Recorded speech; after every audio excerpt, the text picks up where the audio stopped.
온라인 가하감물이 힘들어도 온라인으로라도 할 수 있는 게 있다고 할 수 있는 게 있다고. 파이팅! 안녕하세요. 자, 오늘은 대단원 3 국어와 소통의 소단원 2 통일을 향한 국어의 길 두 번째 시간입니다.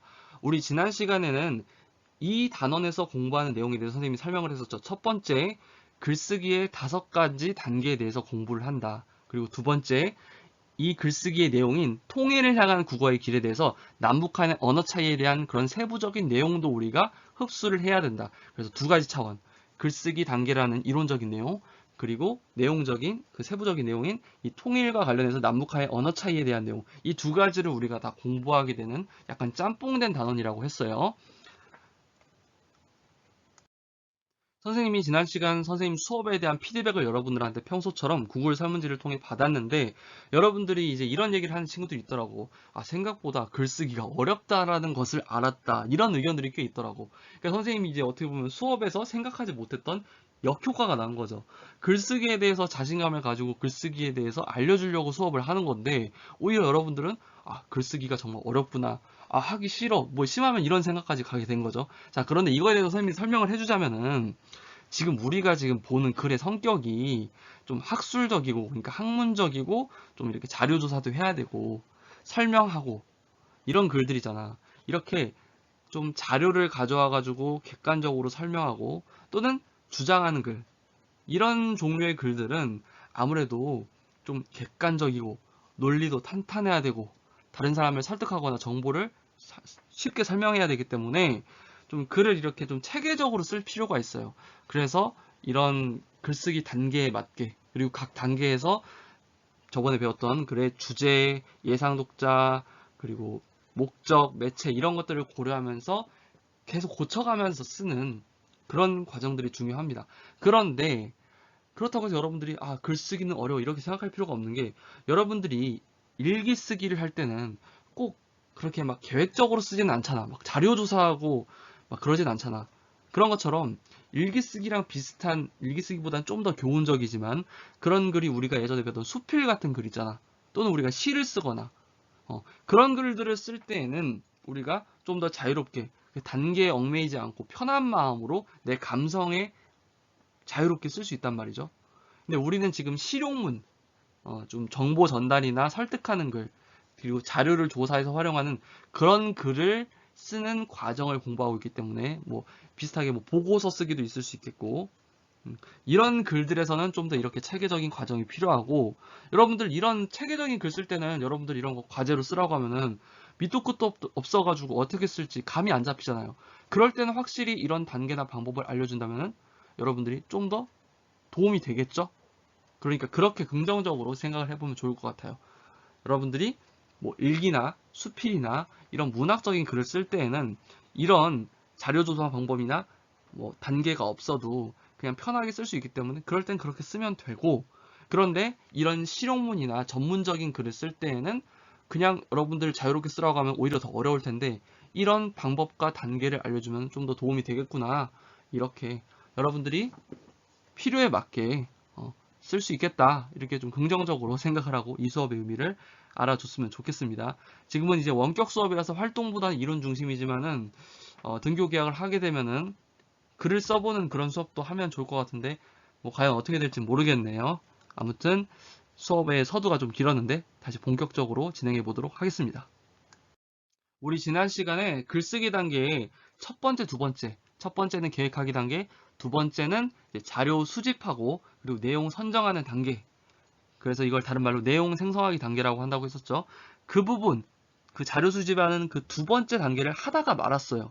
그래서 오늘 그 부분을 마저 할 텐데, 자료 1번 설문조사 봤었고, 자료 2번 책 봤었고, 자료 3번 책 봤는데, 이 자료 3번 책에서의 남북의 발음 및 표기 차이, 이 부분은 선생님이 그냥 읽고 넘어가는 게 아니라 중요하고 자세하게 알아둘 내용이 있어서 따로 설명을 할 필요가 있다고 했었고, 이거 설명하는 게 조금 여러분들이 집중력이 필요하기 때문에 빡세게 공부할 내용이기 때문에 다음 시간으로 넘기겠다, 이번 시간 여기서 끊겠다, 했던 기억이 날 거예요. 그래서 이번 시간에 이 두음 법칙과 사이시옷에 대해서 설명을 좀 하고 갈 거고요. 특히 두음 법칙은 선생님이 자세하게 설명하는 내용 선생님이 필기로 정리를 해줄 테니까 설명 다 듣고 나서 이해 잘 하고 나서 선생님이 필기하라고 하는 내용 그때 필기하면 되고요. 사이시옷 같은 경우는 사실 이 교과서에 있는 내용만 이해해도 됩니다. 이따가 선생님이 설명을 할 건데 그 뒤에 선생님이 좀 심화된 내용을 할 텐데 선생님이 하라는 대로 따르면 되니까 너무 걱정하지 않아도 됩니다. 자, 그러면은 두음 법칙 알아볼까요?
자, 그래서 두음 법칙을 우리가 자세하게 살펴볼 거예요. 두음 법칙 봤더니 괄호 1번 단어의 첫음절 초성에 라고 말이 나와 있어요. 이 단어의 첫음절 초성 이게 바로 다른 말로 뭐가 되는 거예요? 단어의 첫음절 초성 이게 바로 두음이 되는 겁니다. 그러면은 여러분 이 말이 여러분들 음절이랑 초성이라는 개념 우리가 모음 체계할 때, 자음 체계할 때 다 배웠던 거지만 다시 한번 알려주자면 음절이라는 거는 우리가 예를 들어서 학교라고 하면 몇 음절이라고 그랬어요? 이렇게 끊어서 소리 내는 마디 하나, 둘, 이 음절이라고 한다고 했죠? 그래서 이게 하나의 음절이고 또 이게 하나의 음절이에요. 그리고 초성은 뭐예요? 초성은 예를 들어서 교라는 글자가 있으면은 기역은 초성, 요는 중성, 가운데 소리. 그리고 이거는 종성이 없죠. 하나만 더 예를 들면은 예를 들어서 공 그러면은 초성은 기역이고 중성은 오, 종성은 이응이 되겠죠. 그래서 이렇게 공이 되는 거잖아. 자, 초성, 중성, 공성 이해가죠? 자, 그러면은 단어의 첫음절 총성을 주음이라고 한다고 했는데 학교에서는 두음이 뭐가 되는 거예요? 바로 히읗이 되는 거죠. 단어라는 건 이렇게가 하나의 단어잖아. 이 중에 가장 맨 처음으로 나오는 첫음절의 초성을 히읗으로 보면 됩니다. 자, 예를 들어 초성이라는 단어의 초성은 아니, 초성이라는 단어의 두음은 뭐예요? 초성이라는 단어가 한 단어가 있어. 여기서 가장 맨 처음 나오는 소리 치읓이 두음이 됩니다. 어려워요? 하나 더. 자, 종성이라는 단어에서 두음은 뭐가 돼요? 가장 맨 처음 나오는 소리 지읒이 두음이 됩니다. 이해 갔죠? 자, 그런데 이 단어의 첫음절 초성 다른 말로 두음에 뭐가 쓰이면 리을이 쓰이면은 뭘로 바꾼다? 니은으로 바꿔서 표기를 한대요. 뭔 소리냐? 자, 냉면이라는 단어가 있어요. 선생님, 왜 냉면이에요? 우리 냉면이라고 하잖아요. 그렇죠. 근데 우리가 원래 이 냉자가 한자로 차가울 냉이란 말이야. 여러분 한문 시간에 배웠는지 모르겠지만 차가울 냉이에요. 원래 냉이야. 그런데 이 냉이 이 규칙에 의하면은 이 하나의 단어에서 첫 번째 음절에 다시 첫 번째 소리 초성이죠. 그래서 이걸 뭐라고 부른다고? 두음이라고 부른다고 했어요. 그래서 요게 두음이잖아. 두음에 리을이 쓰이면은 뭘로 바꾼대? 니은으로 바꾼대. 그래서 이게 뭐로 바뀐 거예요? 니은으로 바뀐 거예요. 아, 그래서 원래 한자는 차가울 냉이지만은 리을이 니은으로 바뀌어서 냉면이라고 발음하는구나. 냉면이라고 표기하는구나. 이걸 알 수 있는 거죠. 자, 하나 더 해볼까요? 락원. 이 락자는 한자로 즐거울 락입니다. 그런데 이게 지금 한 단어에 두음에 뭐가 왔어? 리을이 나왔죠? 그러니까 리을을 뭘로 바꿔? 니은으로 바꾼 겁니다. 자, 하나 더. 여러분 이거 로자. 무슨 로자예요? 한문 시간에 배우지 않았습니까? 늙을 로자예요. 늙을 로자인데 이게 역시 이 로인이라는 거에서 두음이 뭐예요? 리을이죠. 자, 그래서 이 리을이 뭐로 바뀌어요? 니은으로 바뀌는 겁니다. 이해 갔습니까? 다시 정리하면은 단어에서 맨 처음으로 나오는 소리를 두음이라고 하는데 그 두음 자리에 리을이 쓰이면 니은으로 바꿔준다는 거예요. 자, 로인이라는 단어 원래 한자로는 로가 맞아요. 그런데 맨 앞에 리을이 쓰였으니까 그것을 뭘로? 니은으로 바꿔서 우리는 노인이라고 쓴다. 노인이라고 표기한다라는 거예요. 여기까지가 두음 법칙 첫 번째 법칙입니다. 자, 정리가 됐겠죠? 자, 두음 법칙 두 번째. 단어의 첫 음절 초성, 이거 두음이라고 했죠? 맨 처음 나온 소리 단어에서. 그게 니은이 나오는데 그 뒤에, 니은 뒤에 모음이 이야여요유. 자, 따라해보세요. 이야여요유, 이야여요유. 이 중에 하나라면 이 니은을 뭘로? 이응으로 바뀌어서 표기한다. 자, 뭔 소리냐? 예를 들어서 보면 우리가 좀 이해가 더 잘 가겠죠? 자, 봤더니 우리가 한자로 이런 한자가 있죠? 이걸 뭐라고 해요? 우리가 여자, 녀라고 음을 뭘로 배워요? 분명히 음을 녀로 배웁니다. 뭐 이게 이제 과거에는 계집녀라고 했는데 요즘은 이게 여성을 낮추는 말이기 때문에 여자녀라고 실용기초 한자 책에도 그렇게 선생님이 배우는 걸 봤어요. 그래서 이렇게 설명을 하는 거고, 자, 어쨌든 지금 음이 녀인데 원래 음은 여란 말이야. 원래 표기는. 그런데 여자라고 썼던 이 두음 법칙을 봤더니 자, 이 단어의 첫 음절의 초성, 즉 두음은 니은이란 말이야. 근데 이 니은 뒤에 이야 요요 중에 하나인 여가 있네. 여가 있네. 그러니까 이럴 때는 어떻게 하는데 니은을 이응으로 바꿔준대. 그래서 이 니은을 이응으로 바꿔서 아, 이렇게 여자로 쓰는구나. 자, 다시 한번 이게 원래 맞는데 근데 왜냐면 이게 원래 여자 여로 배우니까. 그런데 여기서 첫 소리가 니은인데 니은 뒤에 이하여유 중에 하나인 여가 나왔으니까 이 니은을 뭘로 바꾼다? 이응으로 바꾼다. 이렇게 바꿔서 표기해서 여자라고 표기한다는 거예요. 자, 이게 두음 법칙 두 번째입니다. 첫 번째, 두 번째 이해 갔죠? 자, 이번에는 방금 배웠던 두 가지 규칙이 연속으로 적용되는 예시를 배울 거예요. 아이고, 아까 두 개도 힘들었는데 두 개를 연속으로 한다고? 자, 여러분 차근차근 따라오면 됩니다. 자, 먼저 요 량심이라는 글자가 있는데 이 량자가 원래 한문으로 음으로는 량이 맞거든. 그런데 이게 우리가 알고 있는 단어는 양심이죠. 자, 그럼 어떻게 이 표기가 변했는지 생각해 보자고요. 먼저 첫 번째, 우리가 아까 두음 법칙 첫 번째 규칙을 여기에다 적용을 해볼게요. 그러면은 이 단어의 두음인 리을이 있네요. 자, 첫 음절이 첫 음절 첫 초성, 그러니까 두음에 리을이 나오면 어떻게 바꾼다고? 니은으로 바꾼다고 했죠? 그러면 어떻게 돼요? 니은으로 바뀌니까 양심이 되네요. 오케이, 여기까지 했죠? 이해 안 가나? 자, 첫 번째, 첫 소리가 리을이 쓰이면은 니은으로 바뀐다고 했으니까 첫 소리에 리을이 쓰였으니까 니은으로 바꾼 겁니다. 자, 여기까지 이해됐죠? 자, 그 다음에 한 번 더. 아까 이야 요요유 앞에 니은이 오면은 이응으로 바뀐다고 했죠? 어디에서? 두음, 첫 소리에서. 자, 두음이 지금 보니까 여기선 니은이네. 근데 그 뒤에 이야 요요 중에 하나인 야가 오네. 그러니까 니은을 뭘로 바꿔요? 이응으로 바꾼 거예요. 아, 그래서 이렇게 최종적으로 양심으로 표기를 하는구나 라는 걸 알 수 있다는 겁니다. 자, 이거를 다른 예시도 적용해 볼게요. 자, 먼저 리을이 니은으로 바뀝니다. 단어의 첫 소리에서 리을이 나오면 무조건 니은으로 바뀌는 거예요. 이 두음 법칙에 따르면. 그 다음에 니은이 다시 뭐 앞에 있어? 이하 여유 중에 하나인 여 앞에 있네?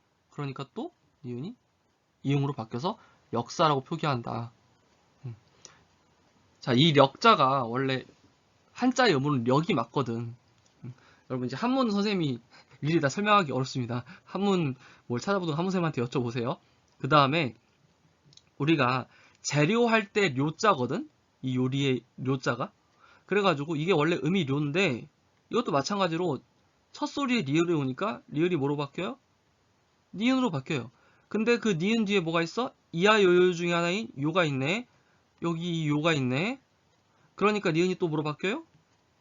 이응으로 바뀐다는 겁니다. 그래서 최종적으로 요리라고 표기 쓰기를 한다는 거예요. 여기까지 이해하면은 잘 이해한 겁니다. 두음 법칙 첫 번째 단어의 첫 음절 초성 두음이 리을이 쓰이면은 니은으로 표기한다는 거.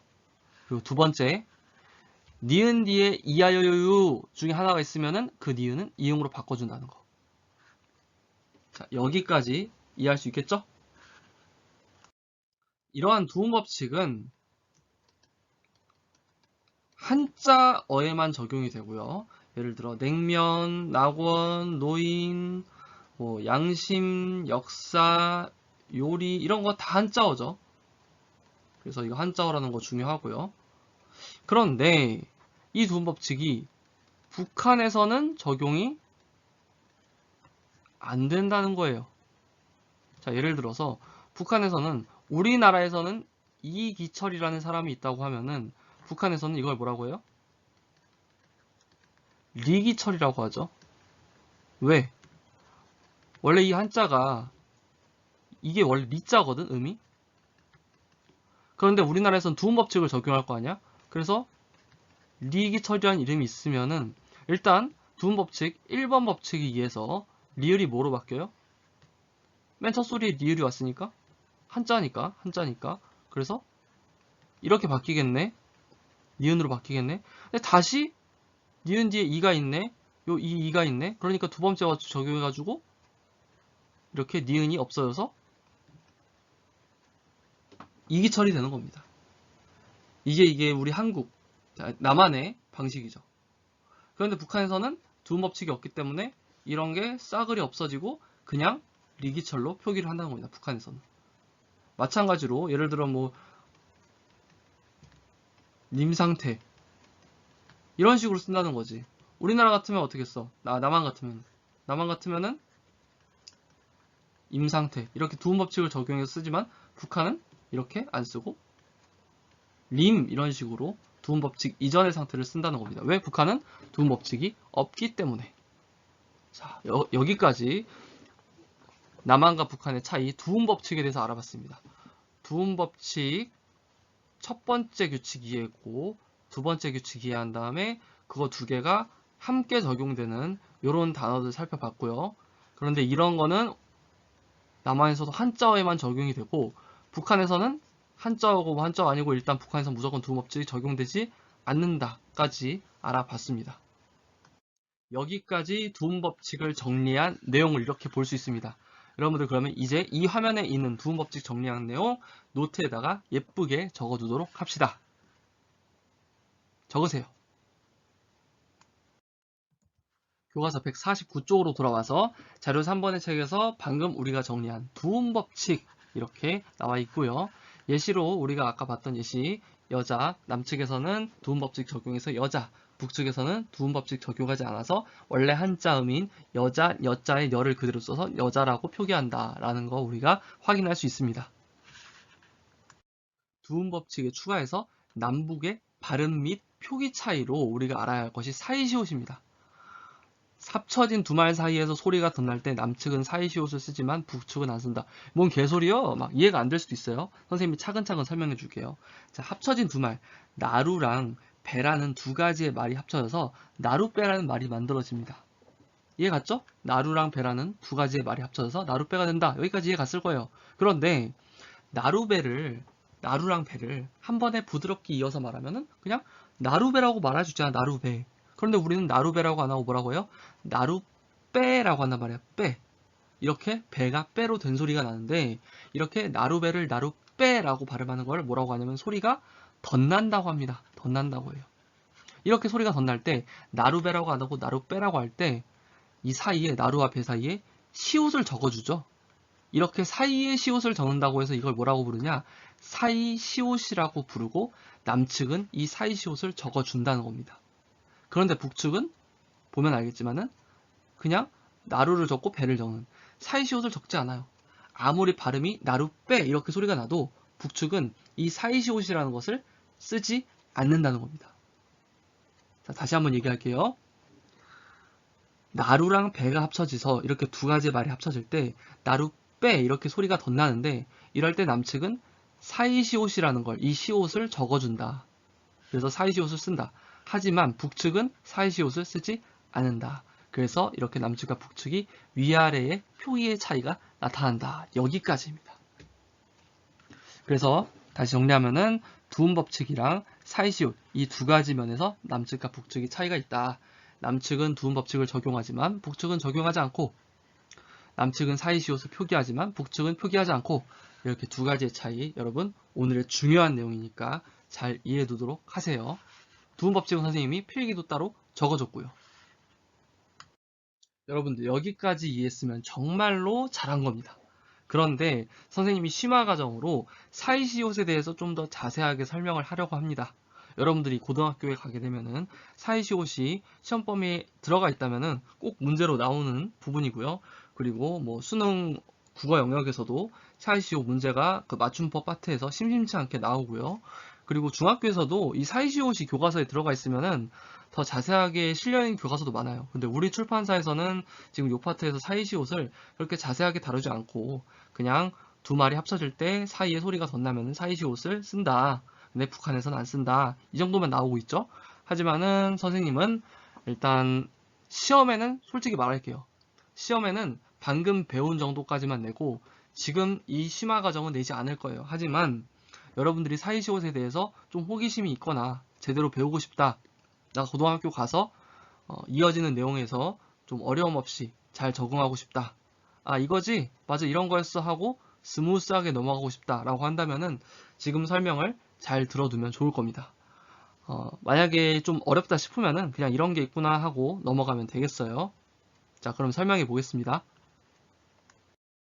자 이게 우리 한글 맞춤법 규정에 있는 사이시오 표기 규정을 정리를 한 건데요. 먼저 합성어의 사이시오 표기 규정이라고 해서 합성어라는 또 이상한 말이 나옵니다. 합성어라는 거는 실질적 의미를 가진 단어 두 개 이상이 합쳐진 단어다 라고 하는데 말이 더 어려운데 예를 들면은 이제 사과나무 그러면 사과랑 나무가 합쳐져서 사과나무라는 말이 만들어진 거죠. 사과랑 나무는 둘 다 실질적인 의미가 있단 말이야. 이게 사과, 나무 다 뭔가 확실한 의미가 있잖아요. 그러니까 이런 게 합쳐졌을 때 이런 걸 합성어라고 합니다. 별거 아니죠? 자, 이럴 때 사이시옷을 어떻게 표기하는지 규정이라는 거예요. 또 한글 플러스 한글, 그러니까 한글로 된 말들끼리 합쳐졌을 때만 이런 규정이 적용되나 봐요.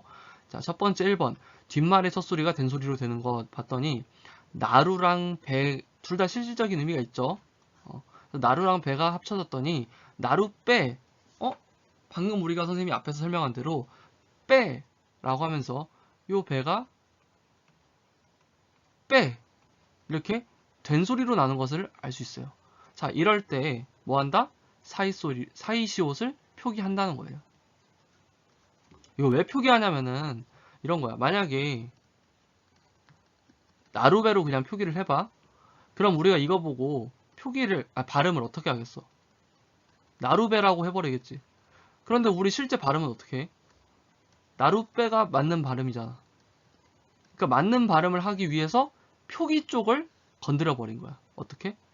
사이시옷이라는 것을 적어서. 여러분, 글자가 먼저예요? 말이 먼저예요? 말이 먼저입니다. 그런데 말이 나룻배로 이미 우리가 다 발음을 하고 있는 거예요, 사람들이. 그러니까 그 발음을 할 근거, 이유를 만들어주기 위해서 역으로 표기를 할 때 좀 어색하더라도 시옷을 덧붙여서 적어서 아 이걸 읽을 때 나룻배 이렇게 된소리를 읽을 수 있게 만들어준 겁니다. 자 그래서 내가도 내와 가 두 가지 말이 합쳐졌는데 내가라고 안 하고 내가라고 소리가 나니까 그래서 여기에 사이시옷을 표기해 준 거고요. 그 다음에 바다와 가도 바다가라고 안 하고 바닷가라고 하니까 역시 사이시옷 표기했고요. 해볕도 해볕이라고 안 하고 햇볕 이렇게 볕 된소리가 나니까 소리가 덧나니까 여기에 시옷을 표기해 준 겁니다. 자, 두 번째 뒷말이 첫소리 니은 미음 앞에서 니은 소리가 더 난다 라고 했는데 뭔 소리냐. 자 뒷말이 있어요. 앞말이 이고 뒷말이 몸이에요. 앞말이 이고 뒷말이 몸이에요. 이와 몸이 합쳐졌을 때 우리가 이몸이라고 안 하고 뭐라고 해요? 잇몸이라고 하잖아. 잇몸. 그래서 요 니은 미음 앞에서 여기서는 미음 앞이네. 미음 앞에서 니은이 덧났네. 니은이 추가됐네. 그래서 이럴 때는 사이시옷 이 시옷을 표기한다는 거예요. 하나 더 내랑 물이 합쳐질 때 우리가 내물이라고 발음을 안 하고 어떻게 발음해? 냇물 이렇게 발음하잖아. 니은 소리가 덧났죠? 이럴 때 어떻게 한다? 시옷을 표기해준다 라는 겁니다. 자, 미음 앞에서 니은 소리가 덧났으니까 해당이 되죠. 그래서 이렇게 해당이 될 때 시옷을 표기해준다는 겁니다. 그냥 이거 이해만 하면 돼요. 무슨 말인지. 여러분 그리고 지금 다시 한번 얘기하지만 여기는 사실 고등학교 수준의 심화 과정이고 중학교에서도 이 부분을 자세하게 다루는 일부 교과서 있는 그런 학교에서만 시험 문제로 내는 부분이기 때문에 선생님은 여기 시험 문제 내지 않을 겁니다. 하지만은 여러분들이 이제 원하는 사람이 있을 수 있고 선생님이 가르치긴 가르쳐야 될 것 같아서 가르치는 겁니다. 시험 문제는 내지 않겠지만은 여러분들이 한번 도전하는 것도 좋을 것 같아서 이 부분이 너무 이해가 가지 않거나 과부하가 걸려서 부담이 된다면은 그냥 이런 게 있구나 하고 듣고 넘어가면 됩니다. 너무 스트레스 받지 마세요. 그 다음에 뒷말의 첫소리 모음 앞에서 니은 소리가 덧나는 것. 자, 뒷말이 이거잖아. 입. 깨랑 입이 합쳐졌는데 깨입이라고 안 하고 뭐라고 우리가? 깨입이라고 안 하고 깻잎이라고 하잖아. 이렇게 발음하잖아. 깻잎. 그러니까 니은이 덧나버렸죠? 니은이 추가됐죠? 깨입이라고 안 하고 깻잎 이렇게 니은이 덧나버렸잖아. 그래서 이럴 때는 사이시옷을 표기한다. 자, 나무잎도 마찬가지야. 나무잎이라고 안 하고 어떻게?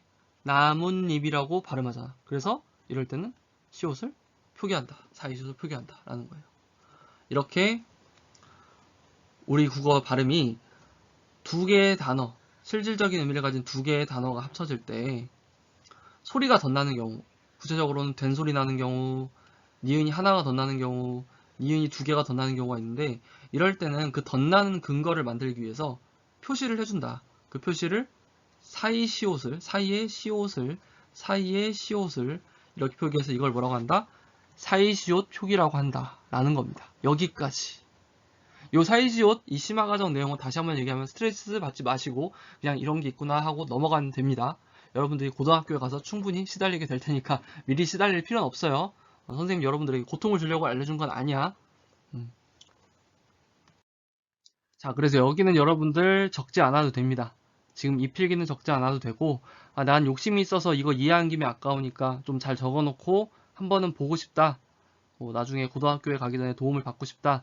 그러면은 여러분들 적어도 좋습니다. 이 내용 사이시옷의 표기 규정에 대한 내용 간단하게 다시 한번 정리하면은 합성어 아까 사과나무 이런 거 나룻배 잇몸 이런 것처럼 실질적 의미를 가진 단어 두 개 이상이 합쳐진 단어 그리고 한자어가 아니라 순 우리말들끼리 합쳐진 한글로 된 말들끼리 합쳐진 이런 합성어일 때 사이에 소리가 덧나는 경우 세 가지가 있다. 그래서 소리가 덧나는 경우가 된소리 나는 거 그리고 이렇게 니은이 더해지는 거 그리고 니은이 두 개 깻잎 이런 식으로 니은이 더해지는 거 이런 경우들이 있는데 이런 경우들에는 우리는 남한에서는 시옷 이런 식으로 사이시온이라는 거를 표기해 준다. 여기까지 이런 내용이 되겠습니다. 북한은 사이시옷이 없다. 표기하지 않는다. 교과서 150쪽으로 갑니다. 이번엔 네 번째 자료, 뮤직비디오 자료가 나와요. 자, 이 뮤직비디오가 있는데, 자, 이 자료는 남북한의 언어 차이 중에 어휘의 차이, 즉 단어의 차이를 보여주고요. 그 어휘의 차이 때문에 의사소통에서 생기는 어려움에 대해서 알려주는 자료예요. 이 뮤직비디오의 배경에 대해서 선생님이 설명을 하자면, 이건 적을 필요 없습니다. 그냥 이해하려고 알려주는 거예요. 글동무 프로젝트 시작하기 좋은 날이라고 해가지고, 남북한어 번역에 글동무라는 어플이 있나 봐. 그러니까 남북한어를 서로 번역을 해주는. 그런데 이 글동무라는 어플이랑 이 회사랑 래퍼 쇼미더머니 5에 나왔던 플로우식이랑 프로젝트 앨범을 만든 거야. 싱글 앨범을. 그래서 탈북 청소년들이 남과 북의 언어 차이로 겪었던 어려움.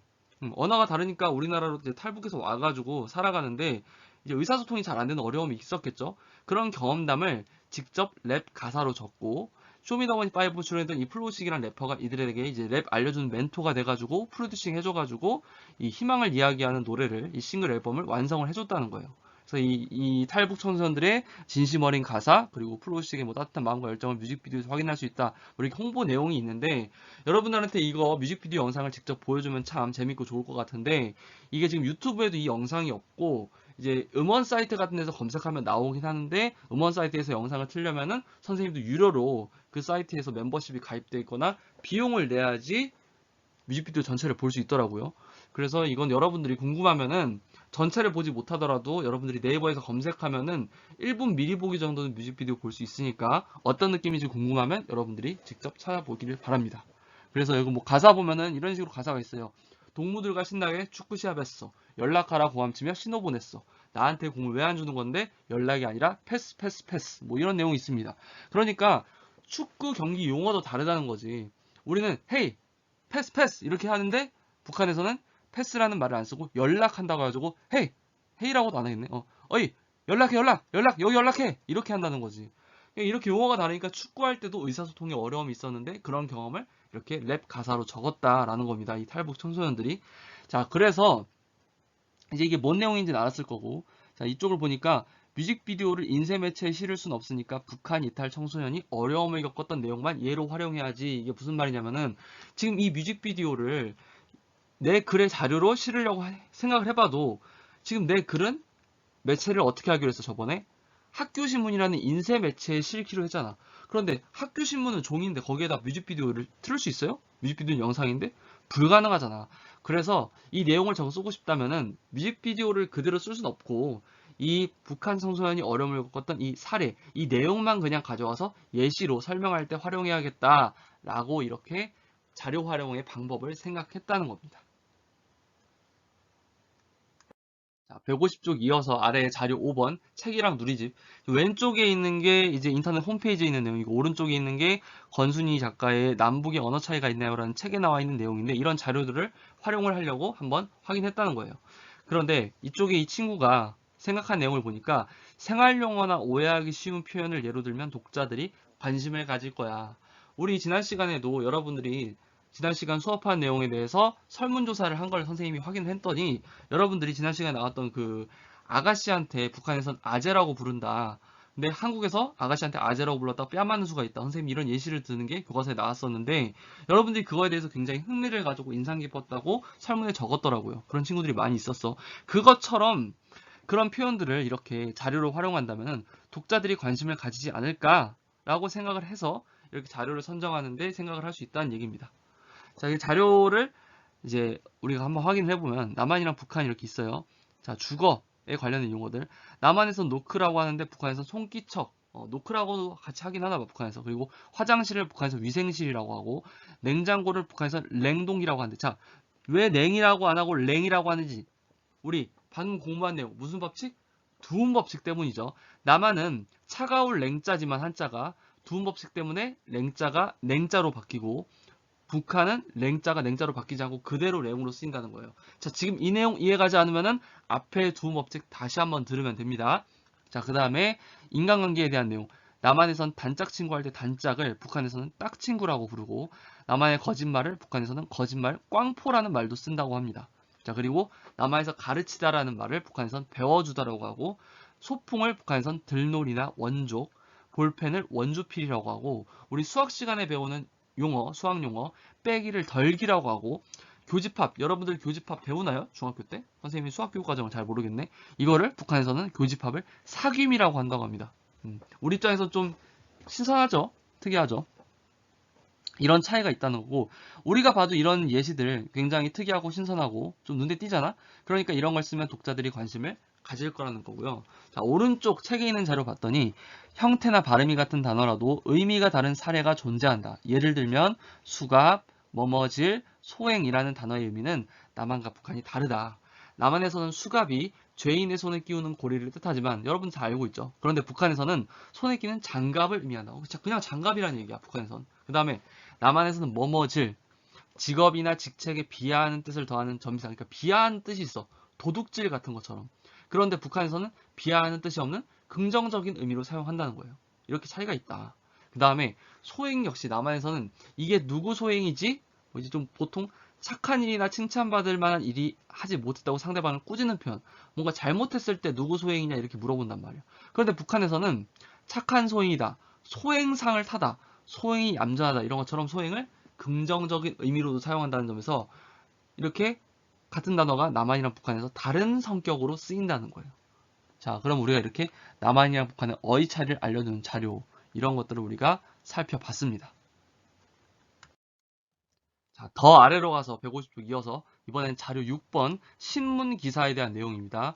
자, 천어, 바다처, 남북한 탁구 선수들은 지금 언어 통일 중이라고 2018년 기사인데 우리가 이제 남북한의 탁구라는 종목은 굉장한 상징성이 있어요. 의미가 있어. 왜냐하면은 우리가 1988년에 남북 단일팀을 해가지고 굉장히 우수한 성과를 이뤘고 뭐 감동의 뭐 이런 신화를 일으켰고 이거 이제 영화 코리아로도 나왔잖아. 뭐 현정화 선수 나오고 그런 얘기 나오는 뭐 여러분들 시간 나면 영화 코리아라는 영화도 보면 괜찮을 것 같아요. 근데 선생님은 참고로 안 봤어요. 자, 아무튼 그리고 받아치기, 쳐넣기, 판때기, 순 우리말로 쓰인 이 용어들은 북한 탁구에서 쓰는 말이다. 주로 영어 단어를 사용하는 남한에선 이 용어들을 리시브, 서브, 라켓이라고 부른다. 탁구 대회에서 함께 호흡을 맞출 남북 선수들은 이질적인 언어들을 통일한 부분부터 익숙해지려고 하고 있다. 아, 그래 지금 뭐야? 2018년에도 지금 남북 단일팀이 있나 봐, 탁구가. 그런데 이때 서로 그 탁구의 호흡, 그 탁구 운동의 호흡을 맞추는 것보다 먼저 무슨 호흡부터 맞춰야 돼? 언어 통일하는 부분부터 익숙해지려고 노력을 하고 있다는 거예요. 여기부터 차이가 발생하니까. 그래서 이 친구가 지금 이 신문기사 자료를 활용하면서 지금 글쓰기 이제 글쓰기 과정을 하고 있는 친구가 주제를 고려할 때 이 기사는 극복 방안에서 언급하는 것이 좋겠다. 이건 주제랑 어울리고 어떻게 해야 할지 극복 방안이랑 언급할 수 있겠다는 생각을 한 거예요. 왜? 주제가 남북한의 언어 차이에 대해서 우리가 어떻게 해야 될 것인가 이런 게 주제잖아. 우리가 어떤 태도를 갖춰야 할 것인가. 그런데 여기 보면은 적극적으로 서로 호흡을 맞추기 위해서 언어를 통일하는 부분부터 익숙해지려고 노력을 하는 자세를 보여주고 있잖아. 그러니까 이렇게 활용을 할 수 있겠다라는 생각을 한 겁니다.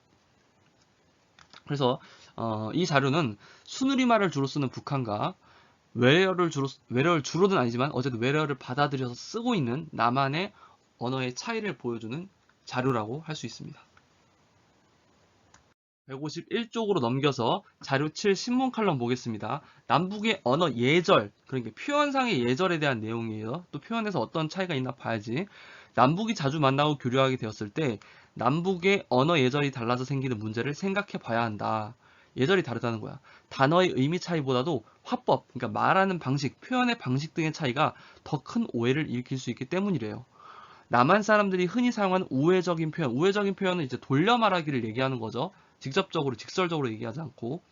북한 사람들에게는 혼란을 줄 수 있다. 누가 부탁했을 때 완곡한, 그러니까 돌려 말하는, 부드럽게 말하는 거절의 표현으로 흔히 정말 도와드리고 싶은데 제가 요즘 많이 바빠서 그러니까 이제 도와주지 못하겠다라는 걸 저 못 도와드려요 이렇게 얘기하는 게 아니라 아 제가 도와주고 싶은데 바빠서 이런 식으로 돌려서 부드럽게 얘기를 하는 게 이제 남한에서 많이 쓰는 방식이죠. 근데 북한 사람들은 이런 말을 들으면 도와주겠다는 건지 아닌지 혼란스럽게 생각한다는 거예요. 왜? 북한은 우회적인 표현을 즐겨 쓰지 않는 우리랑 다른 언어 문화를 가지고 있기 때문이라는 거예요. 그래서 반대로 남한 사람들이 듣기에는 무례해 보이는, 그러니까 예의가 없어 보이는 북한 사람의 말도 있을 수 있다는 거예요. 왜냐하면은 우리는 우회적인 표현을 쓰는 게 좀 더 예의를 차리는 거지만 북한은 그런 게 없으니까. 그래서 북한은 책 좀 빌려주시오. 창문 좀 열라. 이런 말을 남한 사람이 들으면은 뭐야 이거? 아니 저렇게 뭐 직접적으로 명령을 해?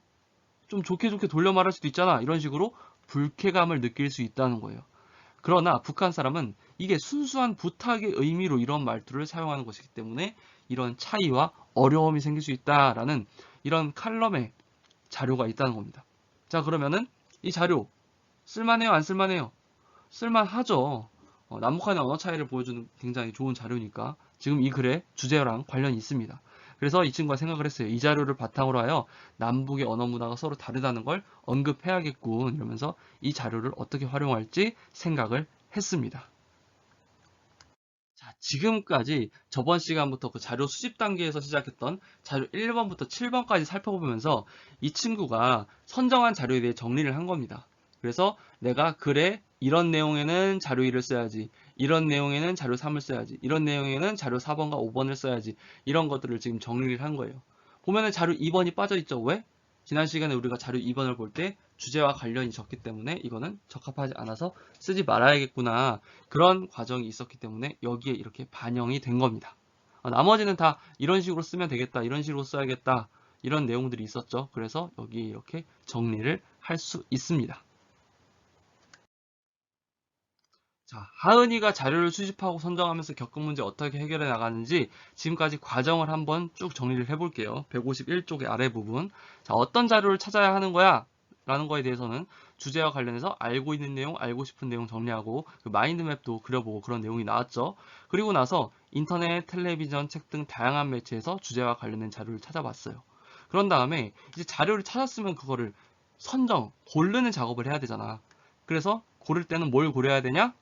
이거 중요하다고 했죠. 이 네 가지는 계속 고려하는 거라고 했어요. 글쓰기 단계에서 주제, 목적, 예상 독자, 매체 특성을 고려해서 내용을 선정한다. 우리 중간중간 뭐 주제에 어울리거나 아니면은 이 인쇄 매체에 맞게 그 자료를 쓰는 방법을 생각하거나 이런 식으로 주제, 목적, 예상 독자, 매체 특성을 고려하는 내용들이 나왔습니다.